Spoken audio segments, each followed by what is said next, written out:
Good afternoon, I'm Joel T. I'm here with Dr. Mahoney, and we're going to be doing an interview for our Health 330 nutrition class. We're going to be asking her a little bit about her eating habits. So thank you, Dr. Mahoney, You're for very welcome. giving us an interview. Can you tell us about your eating patterns, maybe walk us through a day in your life and explain some of the things that you find yourself eating the most? Wow. Well, it depends on whether I'm being good or whether I'm being bad. I really try to focus on the fruits and veggies and the good proteins. And my days are all different. I don't have the same time schedule every day. So I try always to have some protein and some fresh fruit in the morning, and then lunch. Today lunch didn't happen, but normally I would try to. Once I come to work, I don't leave work, so I bring things in, and again, it's usually things I can have quickly. So I bring in apples, I bring in more yogurt, I bring in cheese sticks, I bring in anything, soup sometimes when it's cold in the wintertime. And then my evenings are, again, very much different. Some days I'm done earlier, some days I don't get home until 7 or 8 in the evening. So in the wintertime, I love the soups, and that's what I do. I try to eat as healthy as I can. Every once in a while, I have a downfall, a bad day or two, but that's usually the way I go.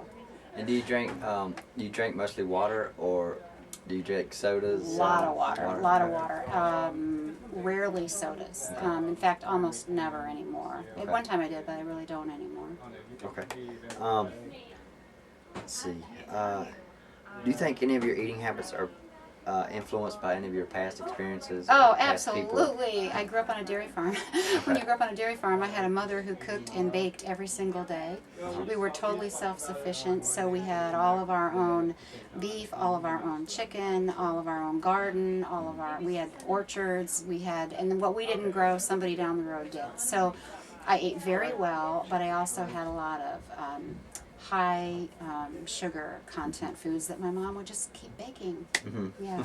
And does it have an influence? Absolutely, because you get your patterns, and then in later life, especially if you're stressed or if there's something else going on, you tend to revert to what was the comfort food of your childhood, I think, and that's where you go. Okay. Yep. On a scale of 1 to 10, how would you rate your knowledge of nutrition? 1 being no knowledge and 10 being an expert in Well, I'm somewhere in the middle. I teach health, so I probably have a little bit more knowledge than some folks would, but you can always learn something new. I mean, you could probably talk to the most wonderful PhD in nutrition in the world, and there'd still be things that person wouldn't know. So I don't know. I guess I'm somewhere in the middle. Okay. Let's see.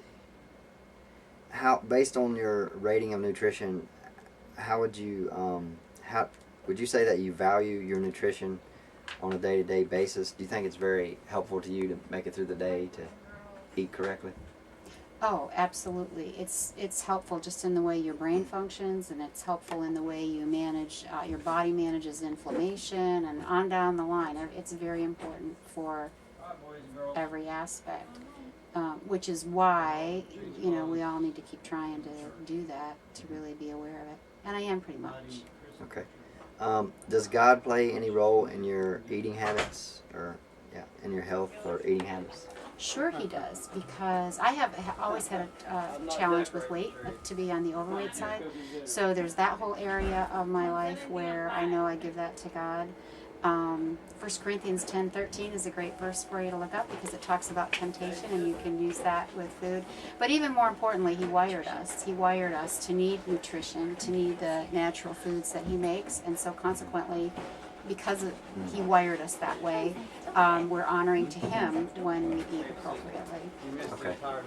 Well, thank you, Dr. Mahoney. Thank you for doing You're this welcome. interview. Oh, I learned a great deal. Thank That you, was man. nice to meet you.